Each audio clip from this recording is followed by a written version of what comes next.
Book 3 in the new Thinking Aloud dialogue series is UFOs and UAP, Are We Really Alone? Now available on Amazon. New Thinking Aloud is presented by the California Institute for Human Science, a fully accredited university offering distant learning graduate degrees that focus on mind, body, and spirit. The topics that we cover here. We are particularly excited to announce new degrees emphasizing parapsychology and the paranormal. Visit their website at cihs.edu.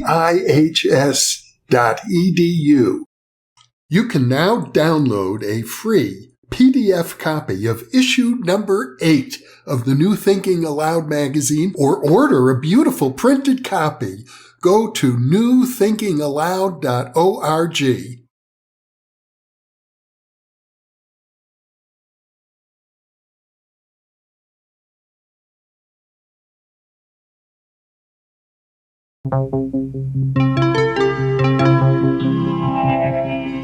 Thinking Aloud.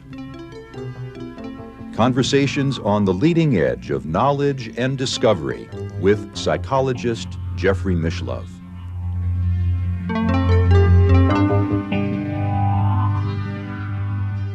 Hello and welcome. I'm Jeffrey Mishlove. Today, we'll be exploring premonitions of disaster.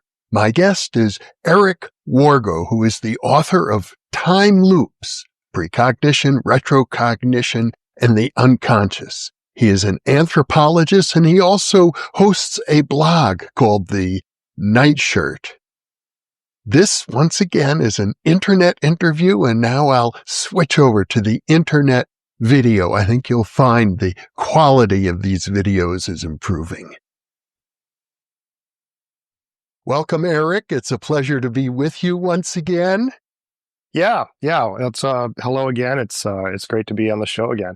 Well, in your book, Time Loops, you look at a number of different disasters and the ways in which it does appear that some individuals have had very vivid, detailed premonitions regarding these disasters, and certainly in some cases, people's lives were saved. Yeah, sometimes the number of cases. Yeah, there are cases where people will dream of a disaster and then be able to take action, like at the last minute. Like for instance, there are cases in automobiles where you have a vision of an accident or whatever, and suddenly you come to that intersection and, oh my God, I dreamed this, and you're suddenly on your guard, and you're able to take evasive action or something like that and avert the calamity. Much more frequent however, is the pattern of just dreaming of something terrible happening that you're unable to avert. A, because you don't realize it's a premonition. B, because, well, it does seem like something terrible is going to happen, but you don't know when and where. The details are missing. And and who would you call? What action in real life could you take if you have a dream, say, about a plane crash, for instance? Plane crash dreams are very, very, very, very common in the literature, and but very often they're, you may have a person may have a very vivid picture of what happens, but they can't.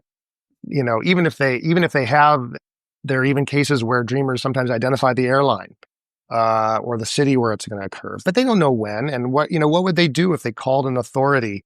What would an authority do with someone saying, hey, I had a dream that So it's this troubles people. This troubles people who have these dreams that. It feels like, well, if I dreamed about this disaster, it means I should have somehow been able to take action and prevent it. And I believe that emotion, I argue in the book that emotion is actually folded into the signal that refluxes back in time. And that actually, you can sometimes identify that feeling or that idea as kind of part of the symbolic representation of the dream itself. Well, in our prior interview about time loops, we talked about how an event in the future, in effect, through retrocognition or retrocausality, can create itself, bring itself into being.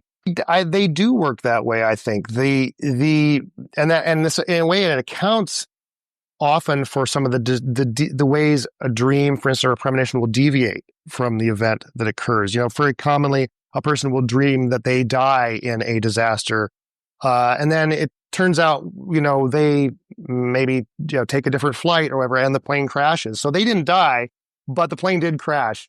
And what I argue is that what they're dreaming about is not the event as such, not the event in the future, like the plane crashing. They're dreaming of their own thoughts, their own troubled, disturbed, excited, relieved, guilty. All this mix of emotions, this very complex mix of emotions, is what gets sort of refluxes back in time and informs a dream leading up to an event.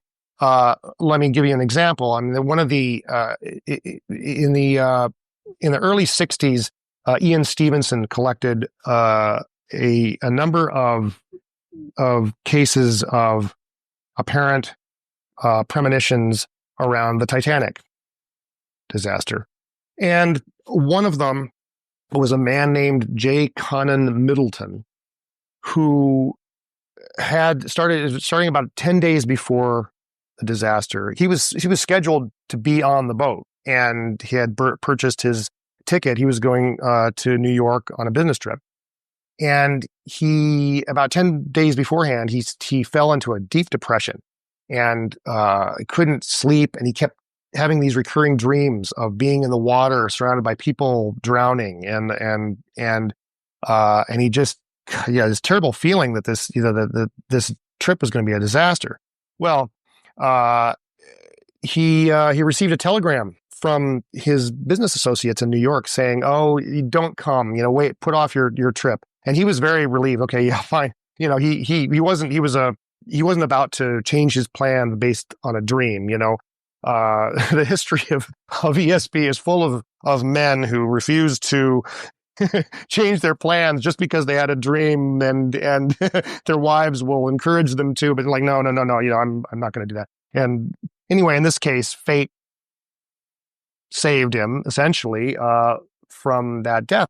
I would hypothesize he dreamed this because this disaster was connected to him. It could have been him. And that's the thought that would happen, that you would have on, geez, I could have been on that, I should have been on that boat. I would be dead now. It's that thought, but I survived, that I think is the key to premonitions, because most premonitions, when you really drill down and examine them, they're not about a disaster. They're about your own survival and the mixed emotions around your survival of somebody else's, some disaster befalling somebody else, or a disaster that should have, or could very easily have involved you, or that was connected to you in some way. I'm getting chills down my spine right now as you're speaking. The reason is because I have had in my life a series of repetitive dreams about airplane crashes. I never understood why, because I've never had any direct involvement. I've had indirect involvement with airplane crashes.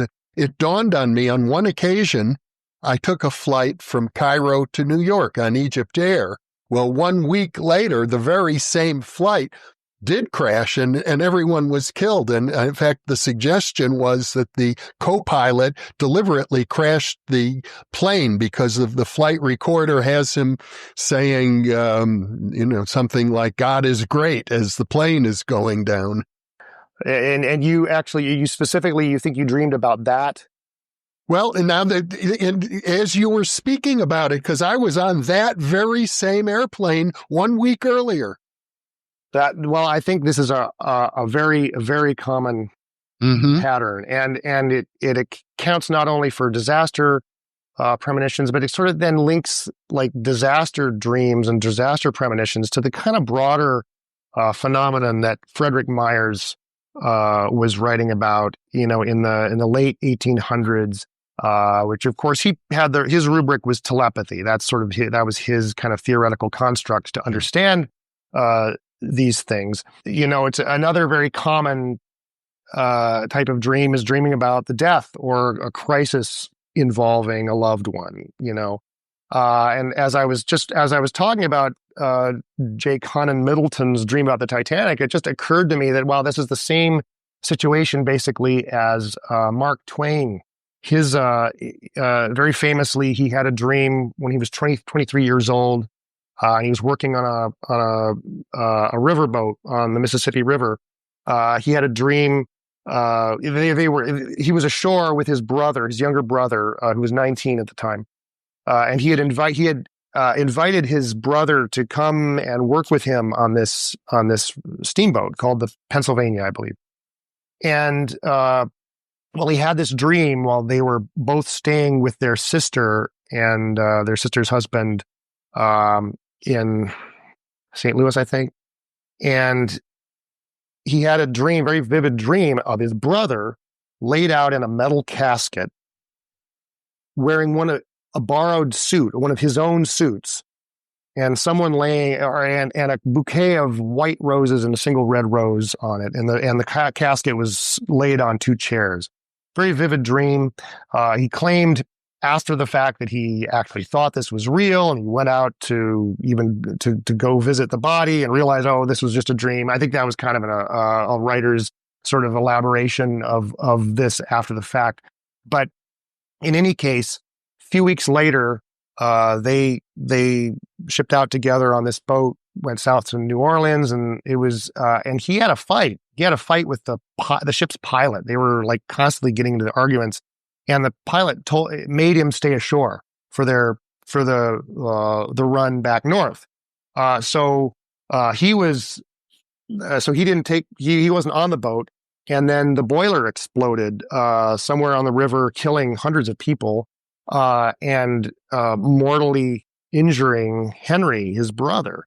And so he hurried as quick as he could to the bedside of his brother, who was and I think he actually wound up dying of morphine. I think a morphine overdose given by the nurse or the doctors. But in any case, after he died, he went he showed up, and there was a big room where they were laying out the dead in caskets, and they were all pine caskets except for one metal casket, which contained the body of his brother Henry, who was wearing a suit that Henry had borrowed from Mark Twain without his knowledge. Okay, and just as he's viewing this astonishing scene, a nurse comes in and puts a bouquet of white roses on Henry's chest, and it has a single red rose. Just like in his dream. And it turned out that Henry had displayed such stoicism, enduring his burns and so forth, that the nurses had pitched in from their paychecks to buy him a metal casket. That's why he had a metal casket instead of a plain pine casket. And then a few days later, I think at the funeral or wake or something like that, the casket was sitting on 2 chairs, just also as he'd seen in the dream. So, but there again, see, Mark Twain should have been on that boat, So, I mean, this is a very classic dream in the literature, and people think, well, this is a classic premonition of death, premonition of his brother's death.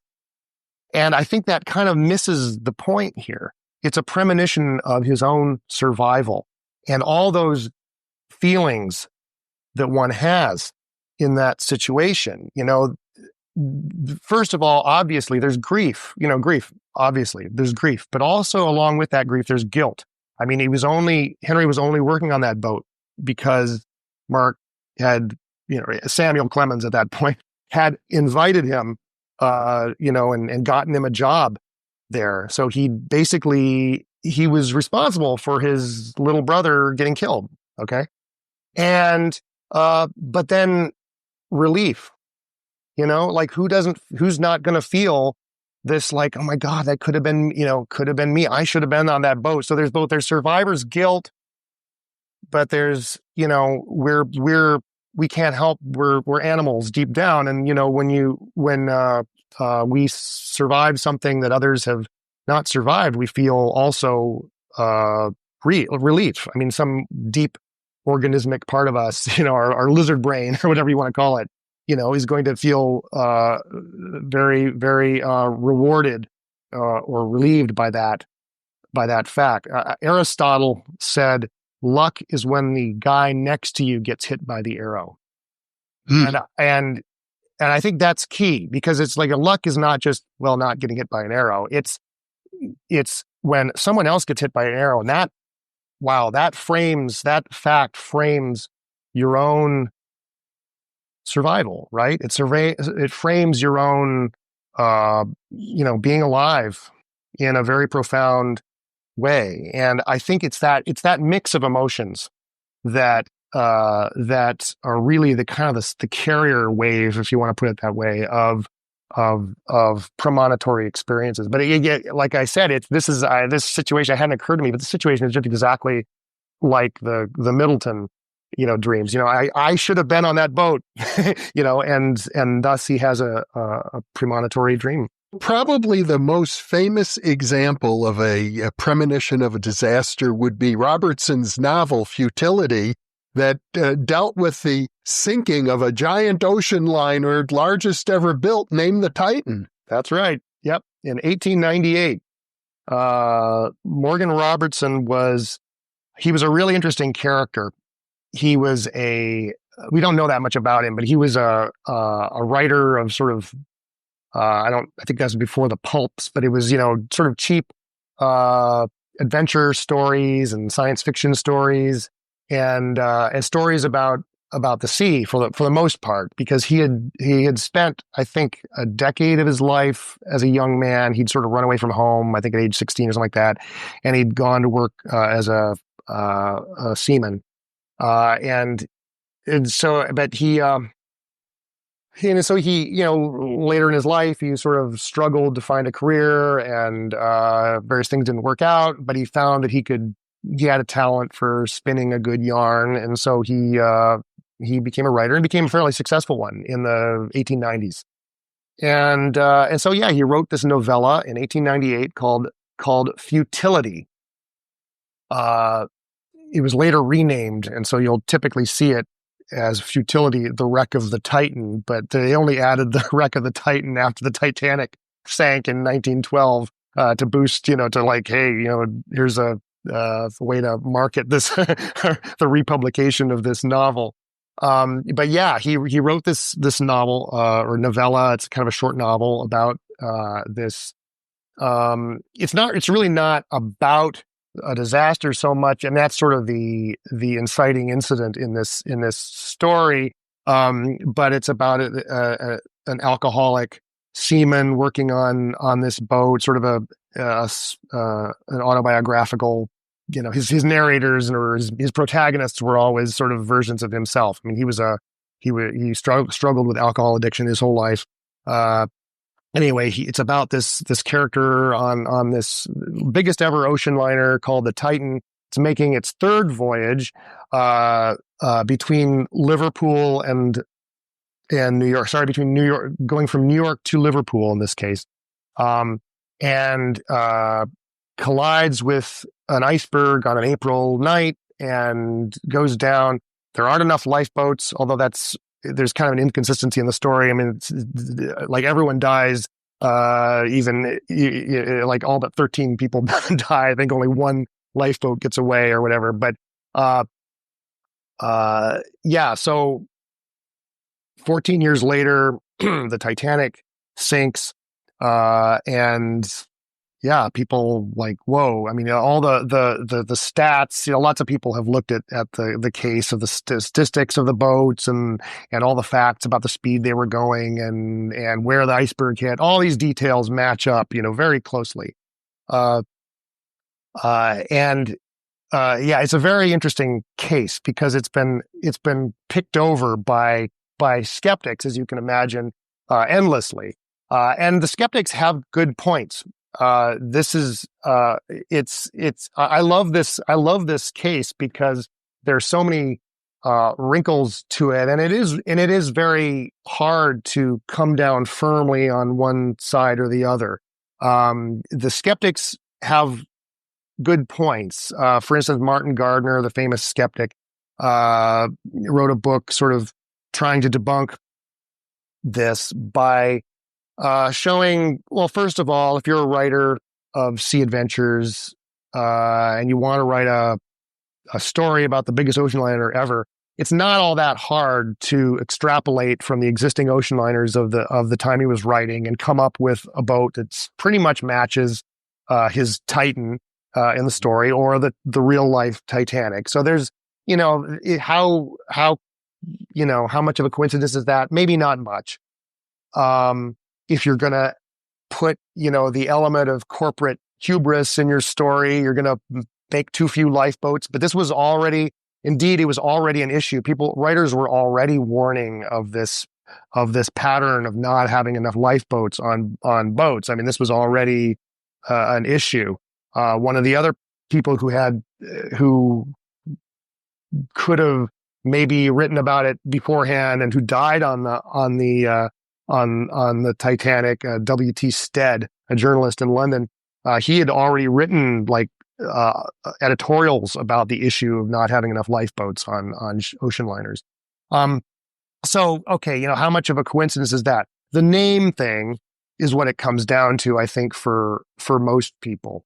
Martin Gardner didn't think it was that crazy that, the White Star Line had, they had I don't remember all the names of their boats, but he sort of listed them. He said, well, Titanic is the obvious one for the next boat. There's no, and so Morgan Robertson would have naturally picked Titanic, but he would have dropped the ick from the end, so he wouldn't make it too close to the White Star stuff. I mean, it goes through a lot of speculation, right?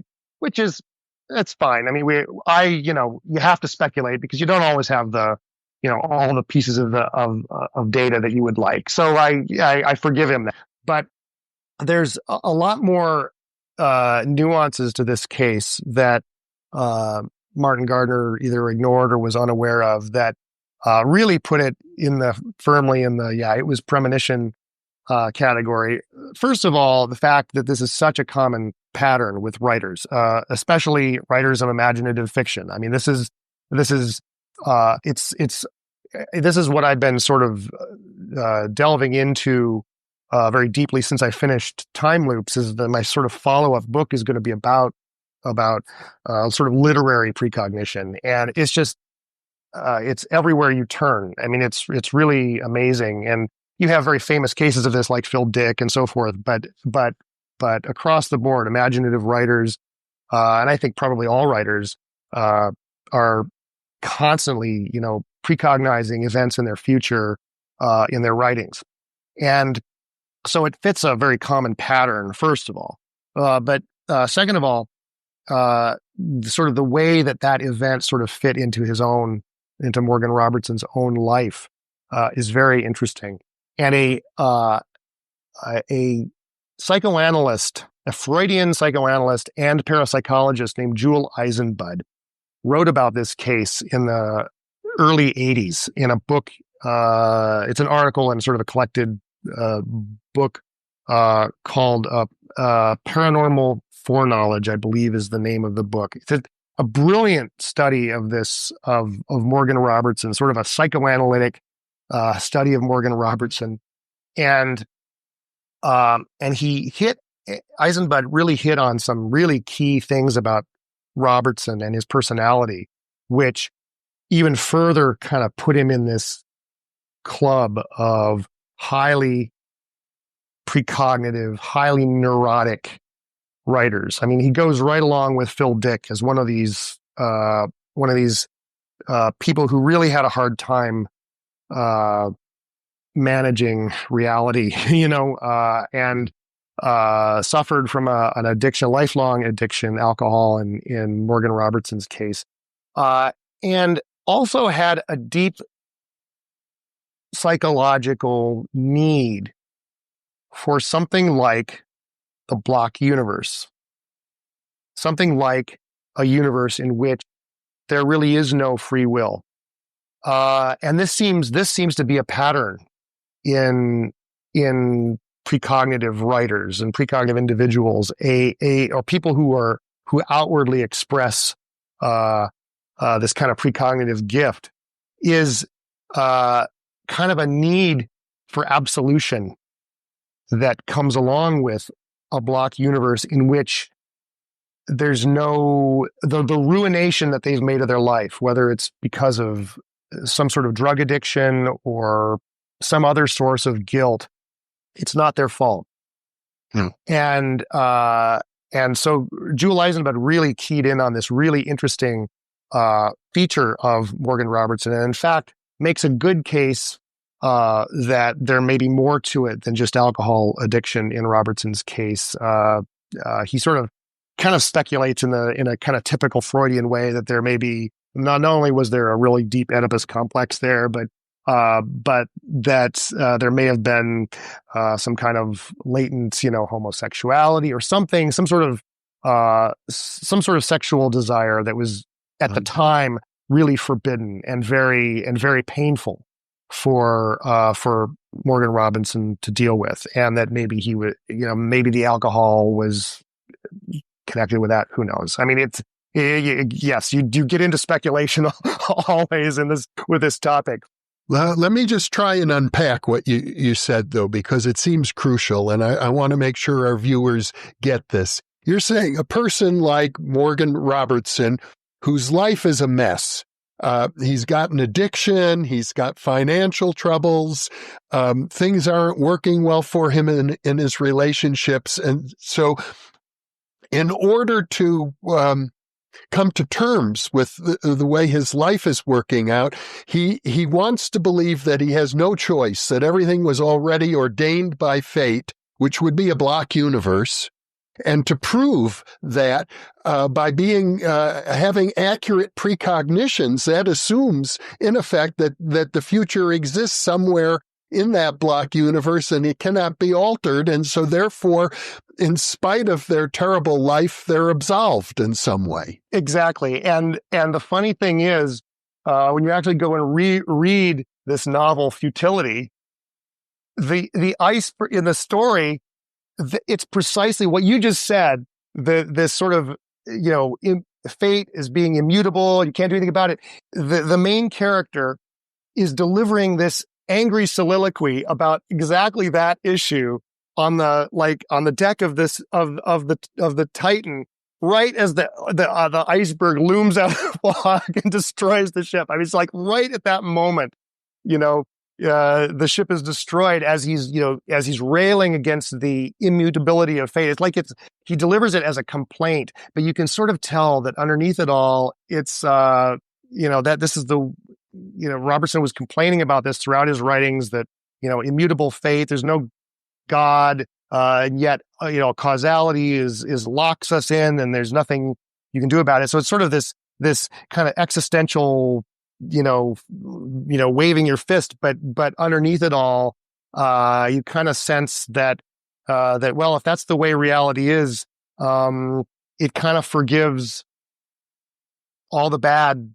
stuff that happened in his life and that he did, and so forth. And in fact, the story is about him being accused of molesting this girl that he rescues from the ship, and who's the daughter of his ex, this woman he once loved, but then at the end, this trial, they find that no, he was saving her from polar bears and all this stuff they actually sail away on the iceberg and he has to kill a polar bear with his bare hands and stuff. It's just, it's not a great novel, but Well, you do point out that Robertson has had a series of other precognitive experiences. It's not just this novel. Yeah, he had a reputation for this. That's another detail here, a biographical detail that was sort of that's ignored by the skeptics. He had a pattern of doing this. And so isn't it odd that someone who had a pattern of sort of kind of precognitive experiences in his writing, but also in his life, he was kind of regarded by his friends as this kind of psychic person, and he was always he was sort of guided by what we would now call synchronicity, and this is before synchronicity was ever coined by Carl Jung. But he was sort of guided by this. It was a big part of his worldview.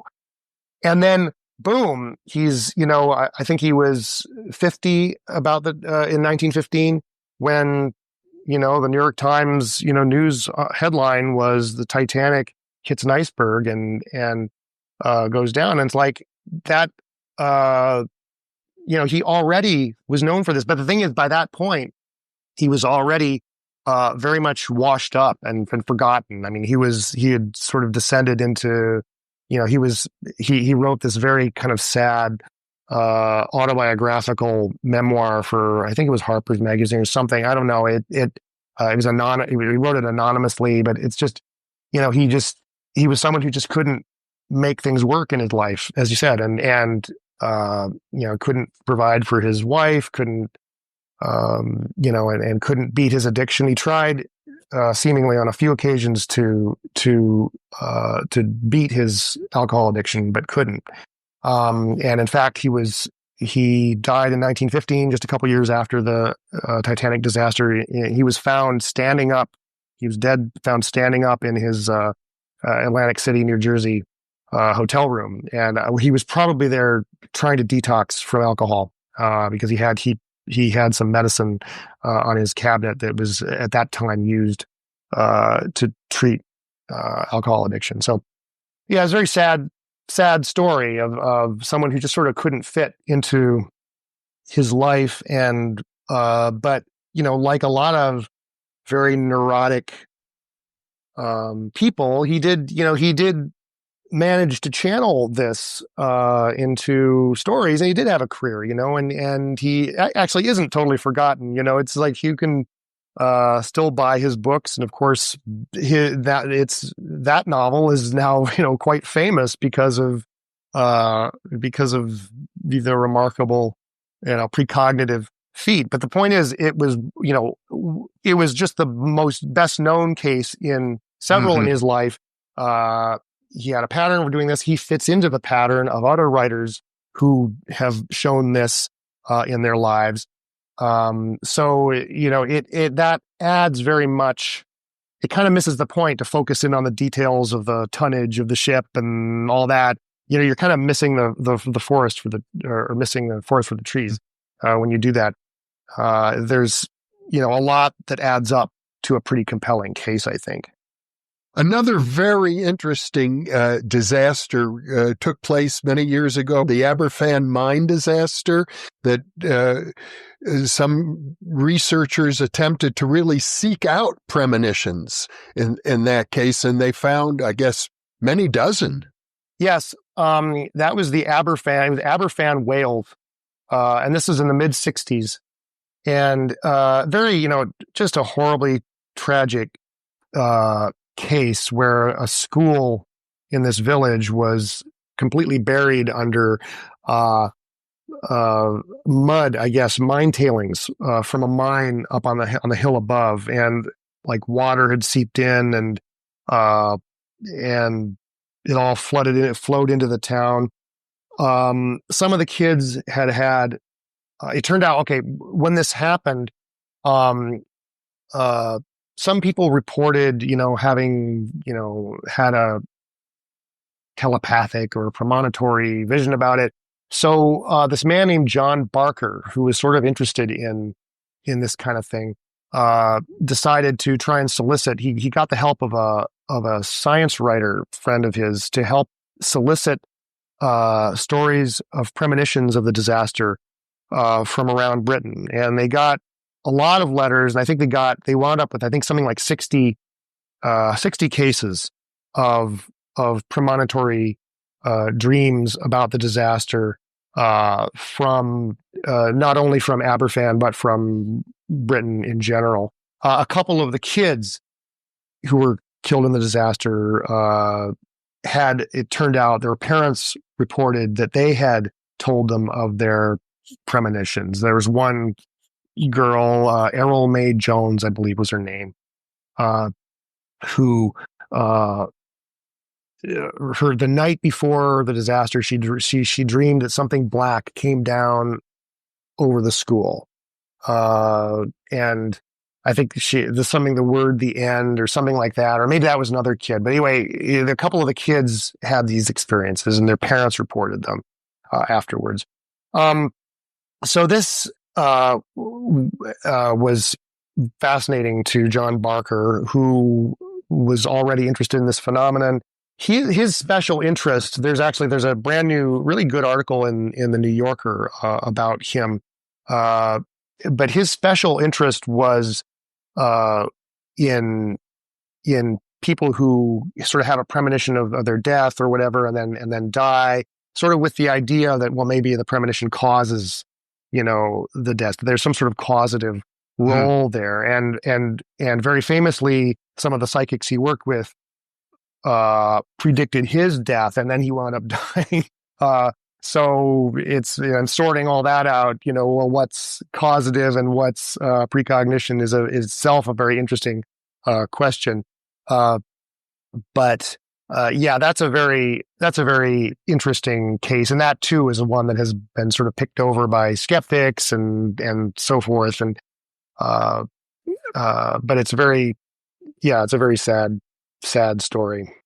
Well, what do you make of it in terms of your model of time loops? Well, it's the same thing. It's people read about, leaving aside the people who were directly involved, who were in the village. I mean, they're connected to it, but just people in the wider Great Britain who woke up one morning to read this, horrible news story about children dying, children being smothered. That's exactly the kind of heart-wrenching kind of story that I think is gonna, again, reflux. If there's any kind of story that's going to reflux back in your brain and spark some kind of experience, at least in people who are sensitive to that kind of thing, it's a story like that. That's a people dying, untimely deaths is a real prevalent.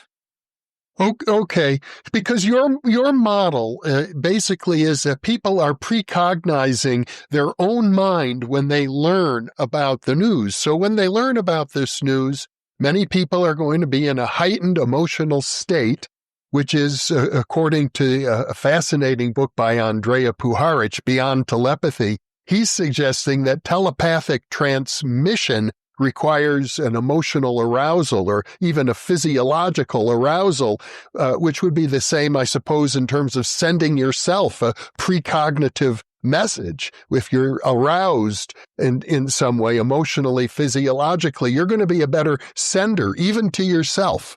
Right, and this goes back actually to Frederick Myers, who we were talking about earlier. It was his theory that powerful emotions, strong emotions, are the power of the telepathic signal. And of course the metaphor here, there's a metaphor going on here that of the telecommunications technologies of the time, right? I mean, Myers was working in the time of the telegraph. And in fact, Mark Twain, as an aside, he actually wrote an article about mental telegraphy. He sort of identified the same phenomenon that Myers had, and he called it mental telegraphy. And he had a lot of examples in his own life of this kind of thing. And then of course the metaphor shifted in the early parts of the century. Of course, radio became an even more obvious metaphor for understanding these kinds of phenomena. So, Upton Sinclair, of course, wrote his classic book, Mental Radio, about the experiments, the telepathy experiments that he did with his wife, Mary Craig Kimbrough. And so, yes, there's this idea that trauma or powerful emotions is sort of the power that sends the signal. Now, what I'm suggesting is that a lot of these cases that may look like telepathy, that's just sort of an easy way of understanding this. Someone's in pain, they radiate a signal. It may be, in fact, our own emotions that we're keying in on, and that they're our own future emotions. So it's harder to sort of wrap your head around that idea of communicating with yourself across time. But when you get back to the understanding of space-time in the Einsteinian universe and the sort of the block universe idea of Minkowski, we're all world lines. We're four-dimensional creatures, and that four-dimensional form is kind of like a worm. It's extending through that glass block, and our brain is like a worm. It's extending from birth to death, right? And sort of a fat, squishy, roughly a diameter worm that extends, ideally several decades through that block. If we could see ourselves in 4 dimensions. Right. Yeah. And the argument I'm making is that the evidence points, we don't know how it works yet, but the evidence points toward the brain or towards nervous systems in general, not just the human brain, being essentially tesseracts. That is to say, 4-dimensional objects that are actually conducting information across the 4th dimension, and thus, brain connectivity, if you will. We can't just understand it in 3 dimensions. It's already the most complex object known in the universe, right? Just in 3 dimensions. But then multiply that by a 4th dimension.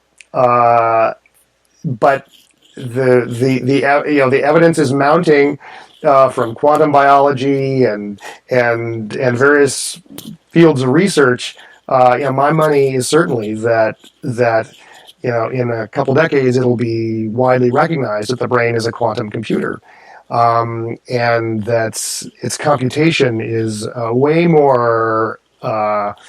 It transcends the 3 dimensions that we're used to, and that would account for then its ability to communicate with itself across time. But yeah, it's still nevertheless the case that those powerful emotions seem to be, somehow what we're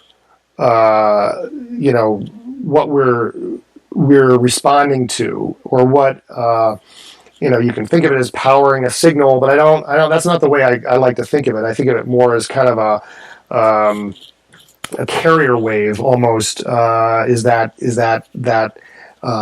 emotional energy. And that's a metaphor. It's not, but that's the best we can do is think with these sort of crude metaphors. I noted going through your book that you had, I guess we'd have to call it a premonition regarding the 9/11 disaster, and you analyzed it actually in terms of Freudian psychology. I thought it was quite interesting. I almost wouldn't even call it a premonition, because it was not like a typical premonition that it seemed like a warning or anything like that. It was just a typical dream.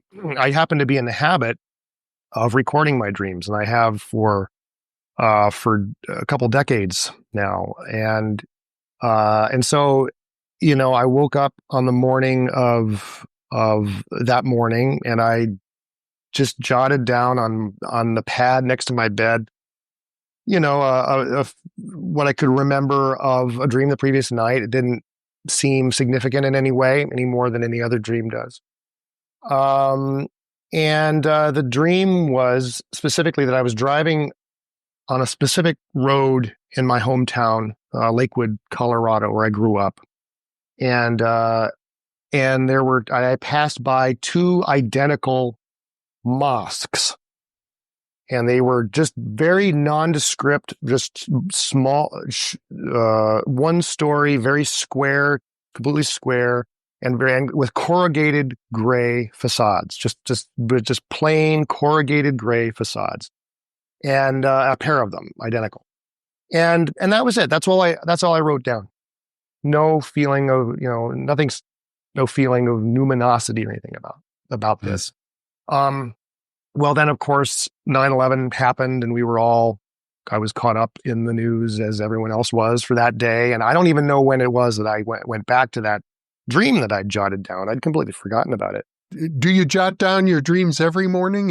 Yeah, if I can. Yeah, if I can remember them. Yeah, absolutely. And, the best way to do it is to keep a notebook by your bed, jot a few notes for things that you remember. And then if you have time later in the morning, look at your notes and type out.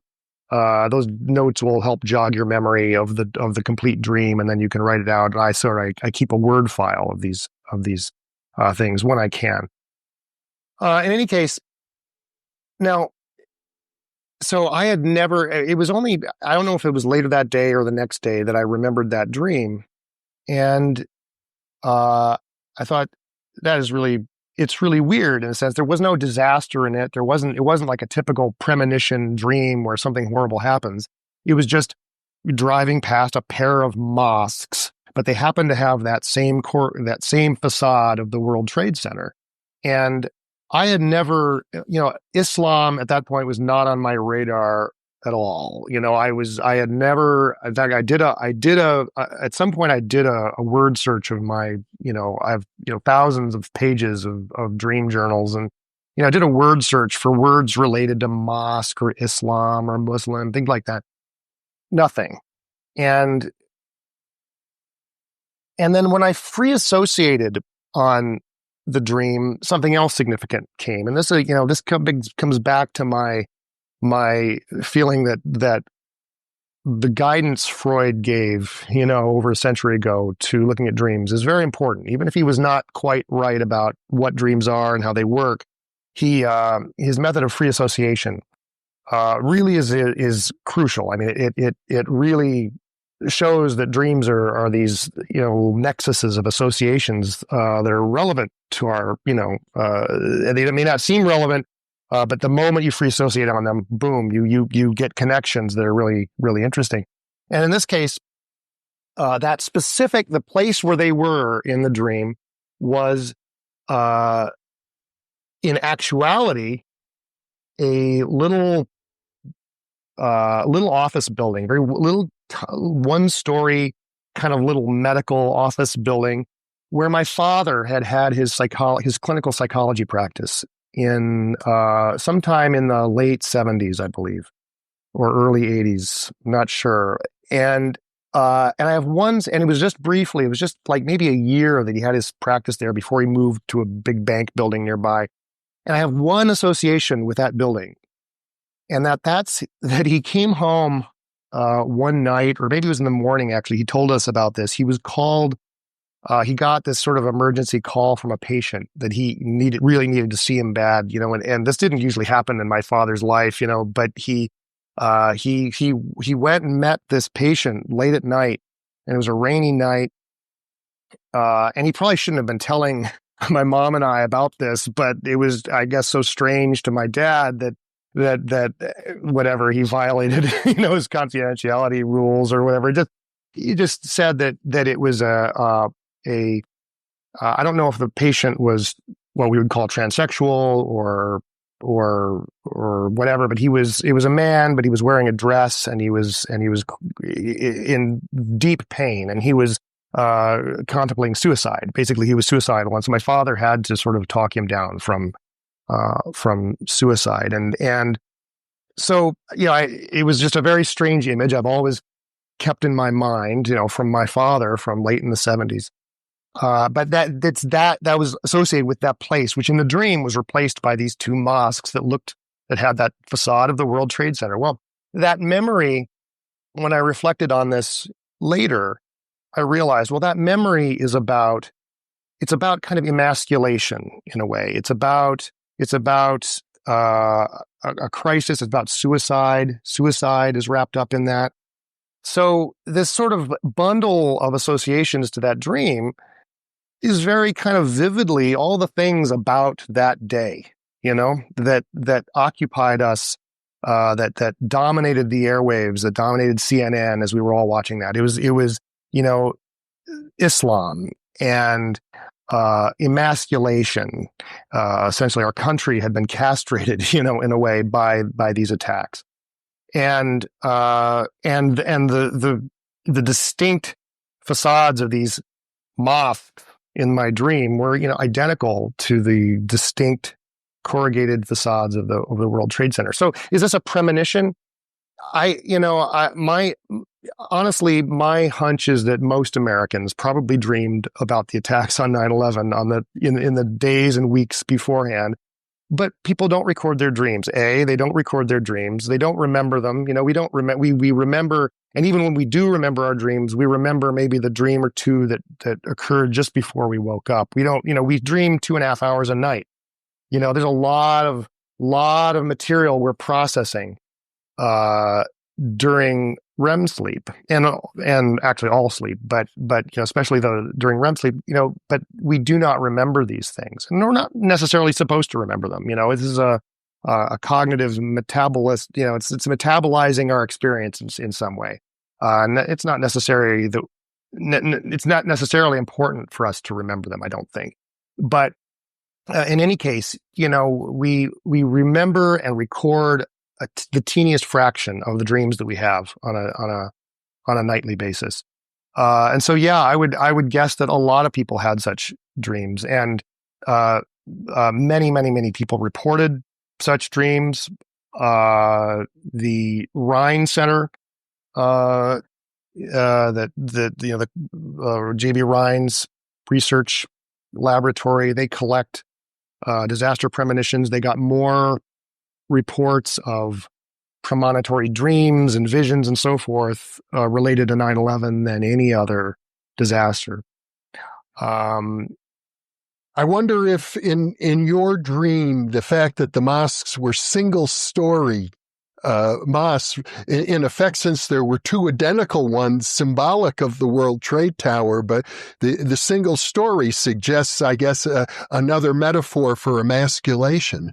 Exactly, and that was my first thought. In fact, even before my sole thought when I jotted down the dream was that the buildings were distinctly low, and somehow that because I was steeped in sort of Freudian thinking, and I immediately went to the thought, oh, this is somehow castrated. It was sort of the opposite of tall buildings. There was that sense that this is the opposite of tall buildings with these buildings. So that was actually my first thought before 9/11 occurred, and before I went back to the dream and realized these other connections to that day. So that was actually my first. I presume, of course, you didn't take any particular action based on that dream. Exactly, and how could I? How could I have? There was no sense that this was actually any kind of premonition of something going to happen. At that point, I had no awareness of precognitive dreaming. This was long before I became interested in this topic or aware of it. I had, in hindsight, I had other dreams that were, I would say, precognitive, but I would never have even framed it that way. And I swept them under my mental rug. In fact, even this one, when I went back to it, I thought, that is really strange. That is really weird, but I didn't know what to do with that. What do you, and so you forget about it. And this is a very common pattern with these kinds of experiences. They may be very vivid. People have very vivid psychic experiences that are just, very profound. And yet, because they don't have a framework to put them in, may not know anything about ESP they may not come from a culture. So, we don't come from a culture that makes a place for dreaming of future events, and so we don't have a compartment to stick that in, and so it sort of gets swept aside. Well, Eric, you're dealing with, as you point out, with precognition itself is an incredibly elusive topic, and when you add to it all of the nuances and subtleties of the subconscious mind and all of the arguments involved in understanding physically or metaphysically even what is going on, you're taking on something incredibly difficult, incredibly complex, and I think you're doing a very admirable job of getting a handle on it. Well, thank you. Thanks. I'm impressed, and I realize this is some of the most difficult material anybody could endeavor to deal with, especially in the context of this materialistic era in which we're living. Well, it requires a bit of, sort of retraining your thinking a little bit to sort of think in sort of four-dimensional terms. But it's actually easier than it sounds. I mean, I think it's intimidating at first when you start trying to wrap your head around causality going in two directions or whatever. But I really think that it simplifies as much as it adds to the complexity. It adds a new dimension, to human behavior and human psychology or whatever we want to call it. But it simplifies a lot of things, and it really brings this whole dimension of human experience that has been booted out by Enlightenment psychology and philosophy and so forth. It really brings that back, a whole vast dimension of human experience, and makes sense of it very powerfully, I think. There's a kind of an initial barrier, I guess. Learning to kind of think in terms of time in a more nuanced way. But honestly, I think in the end, this kind of explanation really simplifies more than it complexifies, I guess. Well, Eric Wargo, once again, thank you for being with me. This has been a delightful and informative conversation, and I look forward to a future discussion in which we can get more into the science. That would be great. I'd love that.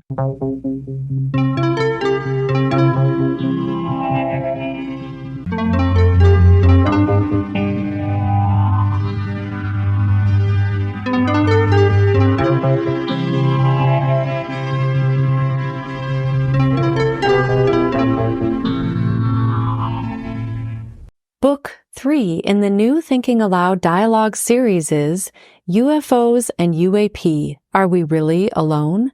Now available on Amazon. New Thinking Aloud is presented by the California Institute for Human Science, a fully accredited university offering distant learning graduate degrees that focus on mind, body, and spirit. The topics that we cover here. We are particularly excited to announce new degrees emphasizing parapsychology and the paranormal. Visit their website at cihs.edu. You can now download a free PDF copy of issue number 8 of the New Thinking Aloud magazine, or order a beautiful printed copy. Go to newthinkingaloud.org.